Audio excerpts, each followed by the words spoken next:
Bum, bum, bum. Down in the garden where the red roses grow. Oh my, I long to go. Pluck me like a flower, cuddle me an hour. Love me, let me learn that red rose rag. Our 50th anniversary quartet champs are remembered for their unique blend, their longevity, and even a little controversy. The Evans Quartet was from Salt Lake City and a faithful Mormon family. Music and service was a significant part of their lives.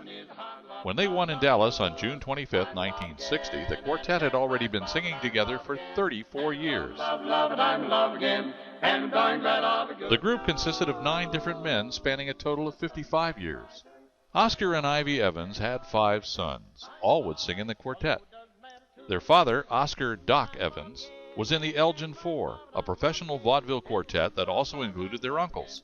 They sang exclusively barbershop harmony. You know why I'm in addition to the sons singing in their school glee clubs, in choirs, and madrigal groups, the Evans boys formed their own quartet and emulated their dad.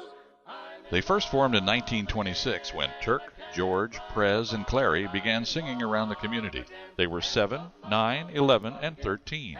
They were also all active Boy Scouts. I'm in love again and I can't raise a bobby. Good news. Good news.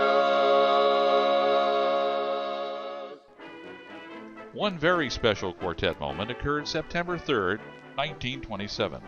Following his historic flight across the Atlantic, Charles Lindbergh was making a tour of the country. His open-car motorcade moved slowly along the Salt Lake City parade route when, from a porch, the 4 Evans boys began singing Lucky Lindy in 4-part barbershop harmony. Lucky Lindy, up in the sky, that old windy is flying high. The parade stopped while Lindbergh listened to them sing. Lindy showed his appreciation, shaking their hands and thanking them personally. For there's a change in the weather, there's a change in the sea, so from now on There were some personnel changes through the years. Early on, Jack replaced Clary. And later on, while waiting for voices to change, neighbor and good friend Al Nielsen was recruited to sing bass. How would you like to harmonize an old tune, like the gang that sang Sweet Adeline? The Evans performed 3 times a day on local vaudeville shows and soon signed as an act on the Western Vaudeville Circuit.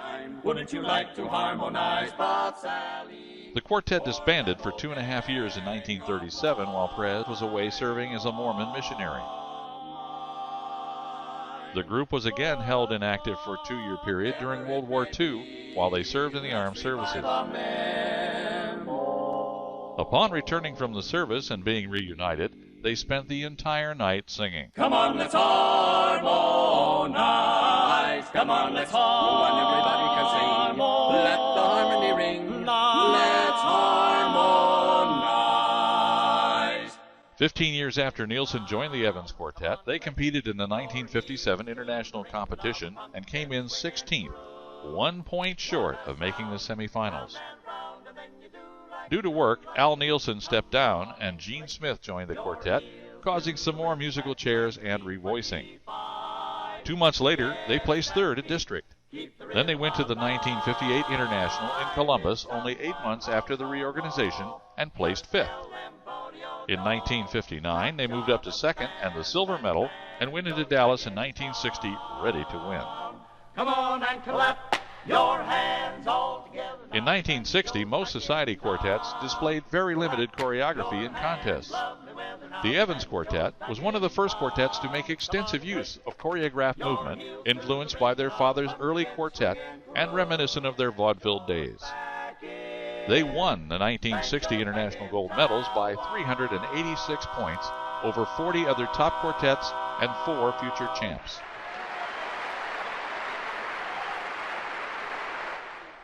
However, there was a little controversy with their win. One of the favorites of the contest was the Nighthawks of Canada. In the semifinals, the Nighthawks received a standing ovation with the powerhouse song, Buddy, Can You Spare a Dime? Can you spare a dime?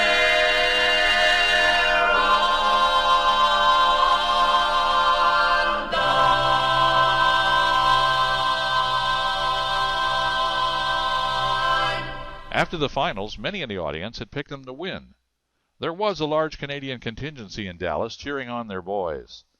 When the countdown was presented, they announced the Saints as 5th, the Baytown 4 as 4th, and the Colonials 3rd. When the Town and Country 4 were presented in 2nd, many cheered the Nighthawks as the obvious winners. When the Evans Quartet was announced as our new champions, some in the audience were upset and let their opinions be known vocally. Some even were reported to have walked out. It was an uncomfortable moment and rare for a barbershop contest. After the MC calmed the crowd, the Evans Quartet took the stage and, as the perfect gentlemen they were, graciously accepted the trophy and sang their acceptance song. In my mammy's arms, in my mammy's loving arms.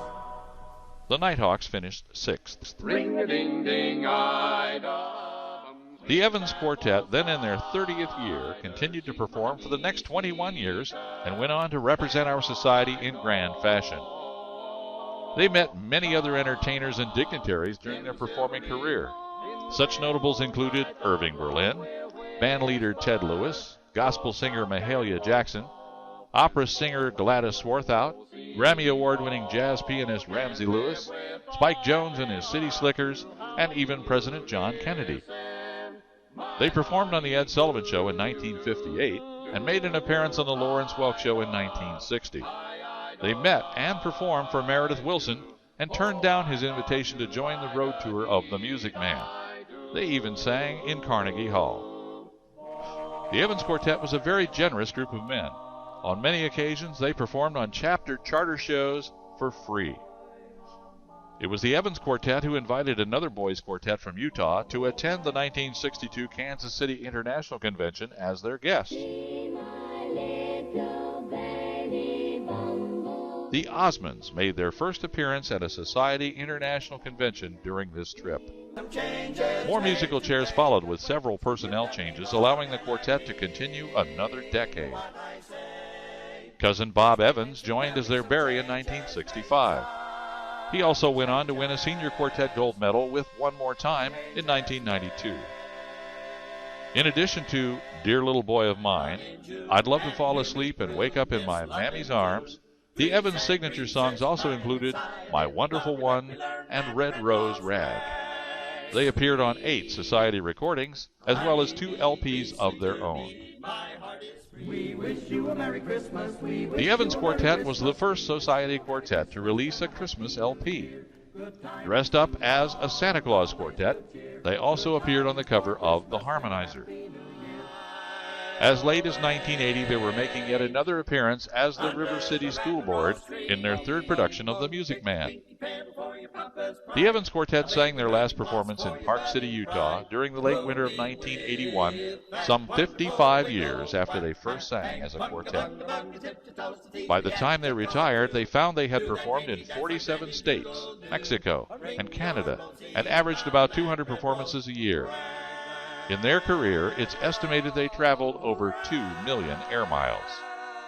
The Evans Quartet will always be known as honorable men and tireless performers who believed in their duty as champions to spread their close harmony with the zeal of evangelists. And they did it for over half a century. So tonight we thank Smitty, Jack, Turk, Prez, Clary, Al, Cheryl, and Bob. Long live the Evans Quartet.